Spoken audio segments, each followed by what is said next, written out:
साथियों, अगर आप आर ओ परीक्षा की तैयारी कर रहे हैं और आप एक गंभीर अभ्यर्थी हैं तो आप हमारे इस क्रैश कोर्स प्रोग्राम से जुड़ सकते हैं, जिसमें कुल 11 फुल टेस्ट आपको प्रोवाइड कराए जाते हैं और करंट अफेयर्स के 9 टेस्ट। इस तरह से आपको कुल 20 टेस्ट दिए जाते हैं, जिसकी PDF फाइल आपको मिलती है। ऑनलाइन एग्ज़ाम देने की, ऑनलाइन टेस्ट देने की आपको सुविधा मिलती है, जिससे आप बिल्कुल परीक्षा कक्ष जैसा माहौल महसूस कर सकें। तो आपके सामने हमारे क्रैश कोर्स के टेस्ट सीरीज की एक डेमो PDF की फ़ाइल आपके सामने खुली है। इसी तरह से आपको जो है सारी PDF जो मैंने आपको बताया दी जाती है। सभी प्रश्न उनके जो है बाइलिंगुअल, उनका ट्रांसलेशन यानी जो है हिंदी इंग्लिश में प्रश्न होते हैं, लेकिन व्याख्या जो है संपूर्ण उसकी हिंदी में होती है। प्रश्न का उत्तर देने के साथ ही में उसके बारे में जितनी भी चीज़ें इंपॉर्टेंट हैं, जो भी कंटेंट उस टॉपिक को क्लियर करने के लिए आवश्यक हैं, वो जो है व्याख्या में लिख दी जाती हैं, जो आप देख सकते हैं। इसी प्रकार जो है आपको सभी टेस्ट जो आप देंगे ऑनलाइन उसकी PDF दी जाएगी। तो आप ये कह सकते हैं कि आपको जो है क्वेश्चन आंसर के फॉर्मेट में पूरा का पूरा नोट्स उपलब्ध कराया जा रहा है इस क्रैश कोर्स के माध्यम से। तो सबसे पहले आप हमारे इस डेमो टेस्ट की PDF फाइल को प्राप्त करें। उसका लिंक इस वीडियो के डिस्क्रिप्शन बॉक्स में, साथ ही पिन कमेंट में दिया हुआ है। अगर आपको कोई असुविधा है, आप उसको नहीं ढूंढ पा रहे हैं, तो आप 9506742546 पर कॉल करके मांग सकते हैं। और अगर आप हमारे क्रैश कोर्स से जुड़ना चाहें तो आप ज्वाइन RO लिखकर इसी नंबर पर व्हाट्सएप से भेज दीजिए। आपको क्रैश कोर्स से जुड़ने से संबंधित समस्त जानकारी रिप्लाई में दे दी जाएगी। कम से कम समय में सेलेक्टेड मटेरियल के साथ, टारगेटेड अध्ययन सामग्री के साथ और अति संभावित प्रश्न श्रृंखला के माध्यम से RO परीक्षा की तैयारी के लिए इससे बेहतर विकल्प शायद ही कहीं उपलब्ध है। अतः अपना निर्णय शीघ्र लें और इस क्रैश कोर्स प्रोग्राम से जुड़ें। हेलो दोस्तों, वेलकम टू डिकोड एग्जाम। मैं हूं नूरुस्सलाम और मैं आपका स्वागत करता हूं डिकोड एग्जाम के इस ऑनलाइन प्लेटफॉर्म पर। डिकोड एग्जाम के इस ऑनलाइन प्लेटफॉर्म पे हम लोगों ने सीरीज शुरू की है फिजिक्स के टॉप क्वेश्चंस की, साइंस के टॉप क्वेश्चंस की सीरीज हम यहां पर शुरू कर चुके हैं। इस सुपर सीरीज का आज पार्ट 2 है। इस पार्ट 2 में हम पार्ट 1 से आगे के क्वेश्चंस को डिस्कस करेंगे और उन पर चर्चा करेंगे और उनके ऊपर कुछ बेसिक चीज़ों को समझेंगे। तो चलिए हम इन सब चीज़ों को डिस्कस करते हैं। लेकिन डिस्कस करने से पहले दोस्तों, अगर आपने वीडियो को शेयर नहीं किया है तो तुरंत शेयर कर दीजिए, ज़्यादा से ज़्यादा दोस्तों तक पहुंचा दीजिए, ताकि हमारा ये क्वेश्चन आंसर का सेशन ज़्यादा से ज़्यादा लोगों तक पहुँचे। हमारा एक ही मोटिव है, ताकि आपको और जितने भी तैयारी कर रहे बच्चे हैं, लोग हैं, स्टूडेंट्स हैं, हमारे दोस्त हैं, उन सब तक पहुंचना हमारा एक मेन मकसद है। तो भाई ये सेशन जैसा भी लगे अपने कमेंट सेक्शन में से ज़रूर बताइएगा। और हमारा हमेशा एक कोशिश रहती है कि जो भी एग्ज़ाम आ रहे हैं उन सब में साइंस का एक इम्पॉर्टेंट वैल्यू होती है, तो उन सब जगह पर ये क्वेश्चन का पैटर्न काम आएगा। चलिए शुरू करते हैं इस क्वेश्चन के सेशन को। दोस्तों, आज का पहला क्वेश्चन जो आपके सामने है वो ये है कि दो उपग्रह पृथ्वी के इर्द गिर्द एक ही वृत्तीय कक्षा में गतिशील हैं। निम्नलिखित में से कौन सा एक सही होगा उनके बारे में। ठीक है, ग्रहों का कोणीय संवेग समान होगा? भाई ऐसा नहीं हो सकता। ग्रहों की गति ऊर्जा समान होगी? बिल्कुल नहीं। ग्रहों में क्या समान होगा? चाल। ठीक, ग्रहों की जो कक्षीय चाल होती है वो समान होती है। उसी कक्षीय चाल के अनुसार ही सारे ग्रह पृथ्वी के चारों तरफ नाचते हैं। तो इस उपग्रह की अगर हम बात करते हैं तो जितने भी उपग्रह हैं उनमें ये एक बेसिक कॉन्सेप्ट लागू होता है। तो भाई इसमें याद रखिएगा, इसका सही जवाब क्या है? इसका सही जवाब है उपग्रहों की चाल समान होगी। चलिए अब यहां से आगे बढ़ते हैं और अगले क्वेश्चन की तरफ। जब एक अंतरिक्ष यात्री को एक अंतरिक्ष यान में पृथ्वी की परिक्रमा करते समय अनुभव होता है। अब कोई स्पेस में कोई व्यक्ति है जो स्पेस में गया हुआ है, तो उसको किस चीज़ का अनुभव होगा? ये क्वेश्चन पूछ रहा है ना। किस चीज़ का होगा? उसको भार अधिक लगेगा, भार कम लगेगा, भारहीनता की स्थिति होगी, या कुछ भी नहीं होगा। हम ये मानते हैं कि स्पेस में ग्रेविटी नहीं है और ग्रेविटी ना होने की वजह से वहाँ पे भार पता ही नहीं चलेगा। तो इस कंडीशन में व्यक्ति को भारहीनता की स्थिति का क्या होगा? अंदाज़ा होगा, उसको जो महसूस होगा वो उसको ये लगेगा, उसको वेटलेसनेस या भारहीनता की स्थिति लगेगी, है ना, उसको अपना वेट पता ही नहीं चलेगा। ऐसा तब भी होता है जब आप लिफ्ट में नीचे जा रहे हो या ऊपर जा रहे हो, अचानक से लिफ्ट की जो डोरी है वो टूट जाती है, तब भी आपको आपका भार शून्य लगता है। तो जब भी आपको आपका भार शून्य लगेगा तो उसे हम बोलते हैं भारहीनता की स्थिति। ठीक है, चलिए भाई अब यहाँ से आगे बढ़ते हैं अगले क्वेश्चन पे। देखो ये क्वेश्चन थोड़ा सा समझने वाला है। इस क्वेश्चन को अगर आप समझेंगे, एक उपग्रह पृथ्वी की घूर्णन की दिशा में पृथ्वी की परिक्रमा कर रहा है। इस उपग्रह में एक प्रेक्षक को पृथ्वी पर भूमध्य रेखा पर स्थित एक बिंदु प्रत्येक 8 घंटे के बाद दिखाई देता है। तो उपग्रह कितने समय में पृथ्वी की एक परिक्रमा करेगा? तो देखो उपग्रह जो होता है एक बिंदु से दोबारा उस बिंदु तक आता है, तो एक चक्कर नहीं होता, बल्कि जब 2 बार उस बिंदु पर पहुंचेगा तब वो चक्कर एक होगा। तो ये याद रखिएगा, यहां पर एक बार 8 घंटे में आ रहा है तो पूरा परिक्रमा करने में उससे कितना टाइम लगेगा?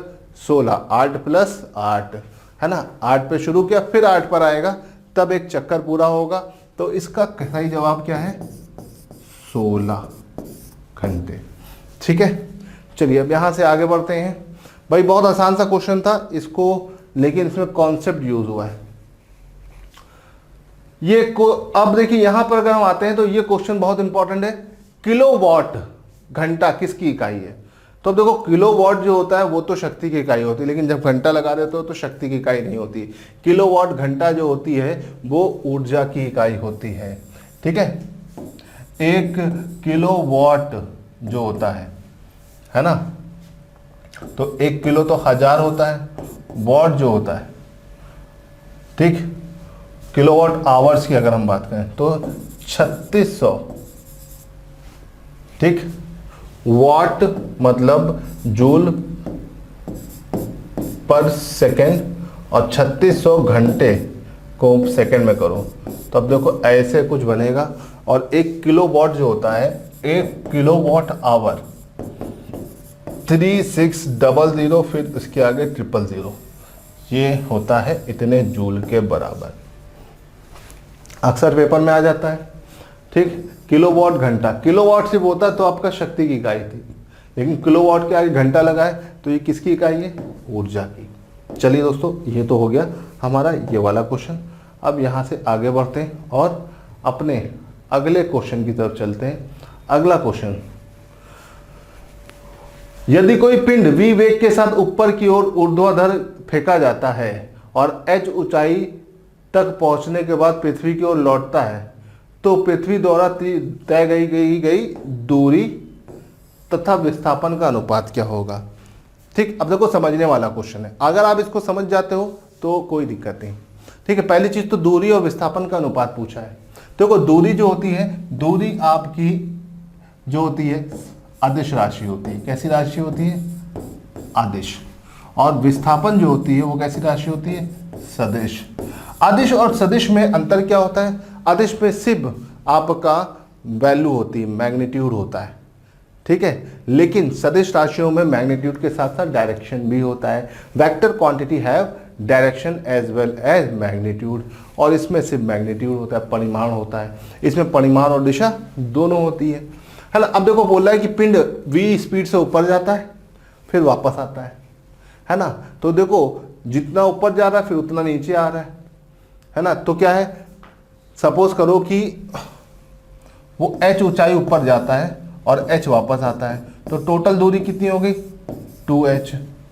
लेकिन विस्थापन कितना होगा? भाई ऊपर जा रहा है h और नीचे भी आ रहा है h, लेकिन आपका जो विस्थापन होता है वो सदिश राशि होता है, वो दिशा पे निर्भर करता है। तो भाई यहाँ पे क्या होगा? यहाँ पर h प्लस नहीं माइनस होगा, क्योंकि डायरेक्शन बदल जाएगी।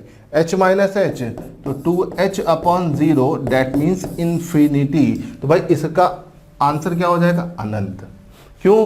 क्योंकि भाई अगर आप अपने घर से चलते हो और वापस अपने घर पर पहुंचते हो तो आपका विस्थापन शून्य माना जाता है, क्योंकि विस्थापन जो होता है वो प्रारंभिक तथा अंतिम बिंदु पर निर्भर करता है। अगर प्रारंभिक और अंतिम बिंदु बराबर है तो विस्थापन क्या होगा? शून्य होगा। लेकिन जो आपकी दूरी होती है वो आपके पूरे पथ पर निर्भर करती है ना। जैसे कि आपने फील्ड में ए पॉइंट से बी पॉइंट पे गए और फील्ड की जो त्रिज्या है वो 7 किलोमीटर है कि नहीं। तो ए पॉइंट से बी पॉइंट तक जाने पर आपका विस्थापन कितना हो गया, विस्थापन जो हुआ वो 7 + 7 14 हो गया, लेकिन आपकी दूरी कितनी हो गई, ठीक है। तो पाई आर होगा, क्योंकि ये आधा परिधि को आपने कवर किया, ठीक है। किसी सर्किल की जो परिधि होती है वो 2 पाई आर होती है, तो पाई आर होगा 22/60, तो यह आ जाएगा आपका 22 किलोमीटर, है ना। और ये कितना हो जाएगा 14। तो देखो ये चीज़ होती है आपका इन चीज़ों में अंतर, ठीक है। चलिए अब यहाँ से आगे बढ़ते हैं और अगला क्वेश्चन, प्रक्षालन मशीन का मतलब होता है आपकी वॉशिंग मशीन। किस सिद्धांत पर कार्य करती है, तो भाई अपकेंद्रीकरण के सिद्धांत पर कार्य करती है। बहुत बार पूछा गया क्वेश्चन है, रट्टा मार क्वेश्चन है, इसे रट्टा मारो काम खत्म, समझने पे मत जाइएगा, सिर्फ रट्टा मार लीजिए। चलिए यहाँ से आगे बढ़ते हैं अगले क्वेश्चन पर। यदि किसी कण का वेग अपने आरंभिक का 1/3 हो जाता है तो उसकी गतिज ऊर्जा कितनी हो जाएगी। भाई गतिज ऊर्जा जो होती है, गतिज ऊर्जा होती है आपकी काइनेटिक एनर्जी, ½ mv²।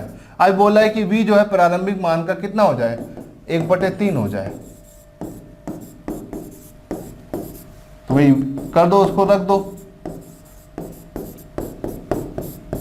तो देखो ये पूरा अगर गतिज ऊर्जा है तो वो कितना हो जाएगा 1/9, तो इसका आंसर कितना आ जाएगा 1/9, ठीक है। यदि कोई कण का वेग अपने आरंभिक मान का 1/3 हो जाता है तो गतिज ऊर्जा कितनी हो जाती है, तो भाई v 1/3 कर रहा है तो 1/3 नए वाले में रख दो, और जैसे ही आप नए वाले में 1/3 रखोगे तो क्या होगा 1/9 आ जाएगा, ठीक है। तो नया वाला पुराने वाले की तुलना में कितना हो जाएगा 1/9। चलिए अब यहाँ से आगे बढ़ते हैं। यदि पृथ्वी का गुरुत्वाकर्षण बल अचानक से लुप्त हो जाए तो इनमें से कौन सा परिणाम सही होगा। वस्तु का द्रव्यमान बढ़ जाएगा, भाई द्रव्यमान नियत होता है वो कभी बढ़ता नहीं, तो भाई ये तो गलत हो गया। वस्तु का भार द्रव्यमान शून्य हो जाएगा, भाई भार शून्य हो सकता है, द्रव्यमान कभी नहीं हो सकता है, बिल्कुल गलत। वस्तु का द्रव्यमान शून्य हो जाएगा, ये ऐसा हो ही नहीं सकता। वस्तु का भार शून्य होगा परंतु द्रव्यमान वही रहेगा, एकदम याद रखिए। द्रव्यमान एक ऐसी राशि है जो पूरे ब्रह्मांड में कभी भी चेंज नहीं हो सकती। अगर आपका द्रव्यमान जितना है, मान लो द्रव्यमान आपका 5 किलोग्राम है, ठीक है, तो हर जगह 5 किलोग्राम ही रहेगा, है ना, लेकिन भार हर जगह बदलेगा, ये याद रखिएगा, ठीक है, इसे ध्यान रखिएगा दोस्तों। चलिए अब यहां से आगे बढ़ते हैं। अगला क्वेश्चन है निम्नलिखित कथन पर ध्यान देकर निष्कर्ष को छाटिए, है ना। कथन क्या है, कथन है भरी हुई गाड़ी को चलाने में उसमें चलमान रखने के लिए आवश्यक ताकत की अपेक्षा अधिक ताकत से धक्का लगाना देना पड़ना बहुत जरूरी है। मतलब कोई गाड़ी होती है उसको धक्का देते हो ना तो वो बहुत जरूरी होता है, चलाना तो आसान होता है, धक्का देना मुश्किल होता है। ऐसा क्यों, तो भाई किसी चलमान वस्तु का भार कम हो जाता है, ऐसा तो हो ही नहीं सकता। परम में पहिया फिसलने लगता है, ये तो एकदम इलॉजिकल लग रहा है। अभ्यास निपुणता से प्राप्त होता है, ये कोई भैया कोई सिद्धांतिक चीज तो लग नहीं रही है, ठीक है। एक बार गाड़ी चलने के बाद घर्षण कम हो जाता है, ये एग्जैक्टली सही जवाब है। अगर आप इसमें रिजेक्शन मेथड लगाओगे दोस्तों तो आपको आसानी से इसका सही जवाब मिल जाएगा। चलिए ज़्यादातर क्वेश्चन आप रिजेक्शन मेथड पे यूज़ किया करिए, बाकी 3 नहीं क्यों होंगे ये सोचकर लगाया करिए। चलिए अब यहाँ से आगे बढ़ते हैं। अगला क्वेश्चन, यदि पृथ्वी अपने कक्ष से लगभग 4400 किलोमीटर प्रति घंटा की गति घूमता है तो इस तेज गति को हम अनुभव क्यों नहीं कर पाते हैं, ठीक है। हम इसे क्यों नहीं कर पाते हैं, पृथ्वी का आकार की अपेक्षा में हम बहुत छोटे हैं, ऐसा तो नहीं है भैया। पृथ्वी का गुरुत्वाकर्षण नियंत्रण हमें पृथ्वी के केंद्र की ओर खींचता है, ऐसा है, लेकिन ये यहां पर नहीं फिट होगा, ठीक। संपूर्ण सूर्यमंडल भी चलमान है। देखो इसका जो सही जवाब ये है कि हमें उस गति का अंदाजा क्यों नहीं होता, क्योंकि हमारी गति उसके सापेक्ष क्या होती है, शून्य। अगर हमारी भी कुछ गति हो पृथ्वी के सापेक्ष तो हमें ये इसका अंदाजा हो जाएगा, ठीक है। चलिए अब यहाँ से आगे बढ़ते हैं। प्राकृतिक के ज्ञात बलों को 4 वर्गों में विभाजित किया जा सकता है। जैसे कि गुरुत्व, विद्युत चुंबकत्व, दुर्बल नाभिकीय बल और प्रबल नाभिकीय बल। इनमें से सबसे कथन कौन सा सही है इनके संबंध में? तो चलो नीचे से शुरू करते हैं, शायद आपको कुछ अच्छा मिल जाए। प्रबल नाभिकीय बल परमाणु के केंद्र में प्रोटॉन और न्यूट्रॉन की को धारित किए रखता है। तो भाई ये प्रबल नहीं, यहां दुर्बल होता तो सही रहता। ठीक, दुर्बल नाभिकीय बल विघटनाभिकता का कारण है, गलत है। वैद्युत चुंबकत्व सिर्फ वैद्युत आवेश वाले कण पर क्रिया करता है, बिल्कुल गलत है। ये सिर्फ वैद्युत आवेश पे नहीं करता है, बाकी आवेशों पर भी करता है। और गुरुत्व चारों में सबसे प्रबल बल है, तो भाई ये वाला सही है। क्यों? क्योंकि इन तीनों में सबसे ज्यादा प्रबल तो यही है। और बाकी नीचे से आप चलते चले आ रहे हो तो तीनों स्टेटमेंट अपने आप ही गलत हो चुके हैं, तो बचा यही वाला स्टेटमेंट, यही सही है। तो इसको थोड़ा सा ध्यान रखिएगा। देखिए इसमें क्या है कि जब बात करते हैं हम बलों की, तो बल में सबसे, इन चारों बल में सबसे ज्यादा प्रबल बल जो है हमारे पास गुरुत्वीय बल है। ठीक, चलिए अब यहां से आगे बढ़ते हैं। अच्छा क्वेश्चन है, ठीक, और इसी तरह के क्वेश्चन कई बार, इसी पैटर्न के क्वेश्चन कई बार रिपीट हो चुके हैं, और मैंने पहले वाले पार्ट में भी इसके कई क्वेश्चंस कराए थे। तो वही क्वेश्चन यहाँ पर है।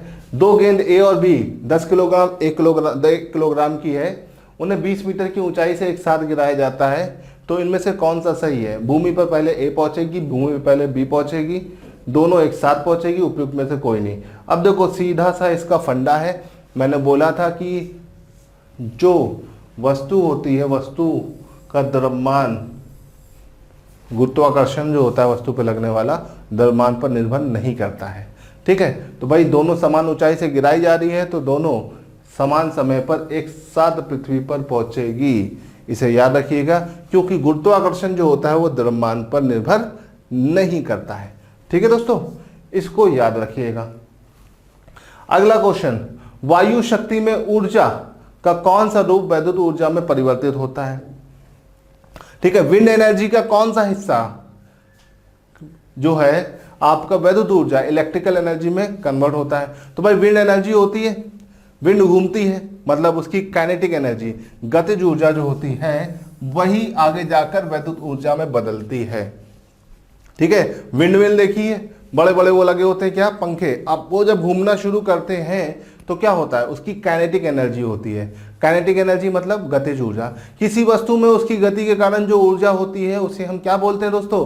गतिज ऊर्जा बोलते हैं। तो गतिज ऊर्जा जो होती है वही वैद्युत ऊर्जा में बदलती है, वायु शक्ति या विंड मिल में, है ना। चलिए अब अगला क्वेश्चन है डायनमो। ये बहुत बार रिपीट हुआ है और आई होप कि आप में से ज़्यादातर लोगों को इसका सही जवाब पता है ना। डायनमो जो युक्ति है वो क्या करती है ना। डायनमो एक ऐसी युक्ति है जो किसको किस में परिवर्तित करती है? रासायनिक ऊर्जा को वैद्युत ऊर्जा में। भाई रासायनिक ऊर्जा को वैद्युत ऊर्जा में परिवर्तित करने वाली जो चीज़ होती है उसे हम बोलते हैं सेल। क्या बोलते हैं दोस्तों? सेल। तो ये तो है नहीं। वैद्युत ऊर्जा को रासायनिक ऊर्जा में नहीं, वैद्युत ऊर्जा को रासायनिक ऊर्जा में बदलने का काम करता है आपका क्या? मोटर। यांत्रिक ऊर्जा को वैद्युत ऊर्जा में, भाई ये है एकदम सही, डायनमो वाला है। और वैद्युत ऊर्जा को रासायनिक ऊर्जा में बदलने का काम आपका कौन करता है? ये आप मुझे कमेंट सेक्शन में लिख के बताइए भाई, कमेंट में बताइएगा। और ये भी बताइएगा कि सेशन कैसा लगा। सेशन बढ़िया लगा तो भाई लाइक शेयर और सब्सक्राइब करते जाइए, और ज़्यादा से ज़्यादा लोगों को बताइए कि भाई साइंस की जो क्लास है वो चल रही है और आप लोग भी इसमें जुड़ते जाइए। ठीक है, आपका होमवर्क क्या है? होमवर्क है कमेंट सेक्शन में बताना, वैद्युत ऊर्जा को रासायनिक ऊर्जा में बदलने वाली युक्ति को हम क्या कहते हैं। ठीक है दोस्तों, तो भाई अगर आपको सेशन पसंद आया तो लाइक शेयर और सब्सक्राइब करते जाइए और ज़्यादा से ज़्यादा लोगों तक हमारे इस वीडियो को पहुँचाते जाइए। चलिए दोस्तों, आज के सेशन को हम यहीं पर समाप्त करते हैं। Thank you so much.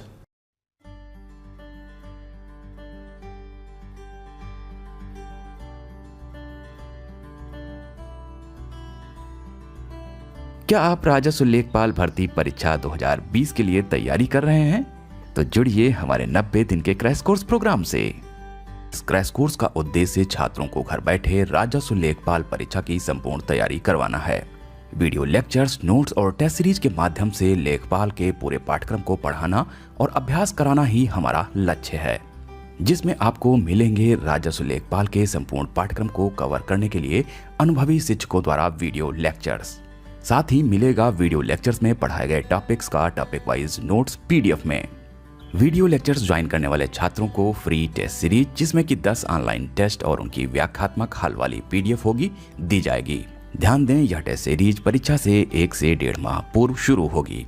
10 मई से ऑनलाइन वीडियो क्लासेस स्टार्ट होंगी तथा शुरुआती दिनों में आपको 2 वीडियो क्लासेस दी जाएंगी, जिसकी संख्या धीरे धीरे बढ़ाई जाएगी। वीडियो लेक्चर्स में किसी भी एक विषय के टॉपिक के पूरा होते ही उस टॉपिक की पीडीएफ रिवीजन करने के लिए दी जाएगी। वीडियो लेक्चर्स में आपके प्रश्नों एवं डाउट्स का निराकरण संबंधित शिक्षक द्वारा एक ही वीडियो में अलग से वीडियो बनाकर किया जाएगा। जिन आशंकाओं का निवारण व्यक्तिगत रूप से किया जा सकता है, उनके लिए व्यक्तिगत मार्गदर्शन भी दिया जाएगा। सभी वीडियो लेक्चर्स पहले से ही रिकॉर्डेड होंगे तथा लाइव क्लास नहीं होगी, जिससे छात्र अपनी सुविधा के अनुसार किसी भी समय वीडियो लेक्चर्स को देख सकेंगे। वीडियो लेक्चर्स एंड्रॉयड ऐप के माध्यम से आपको दिए जाएंगे तथा वीडियो को ऐप में ही डाउनलोड कर कितनी भी बार देखने की सुविधा मिलेगी। करंट अफेयर से संबंधित वीडियो परीक्षा की निर्धारित तिथि से 20 दिन पहले दिए जाएंगे। यदि परीक्षा के पाठ्यक्रम में कोई बदलाव आता है तो हम उस बदलाव के अनुसार कोर्स को भी अपडेट करेंगे। ये हमारी नैतिक जिम्मेदारी भी है। तो जुड़िए हमारे राजस्व लेखपाल भर्ती परीक्षा 2020 के 90 दिन के क्रैश कोर्स प्रोग्राम से। अधिक जानकारी के लिए 9506742546 पर लेखपाल लिखकर व्हाट्सएप करें या कॉल करें।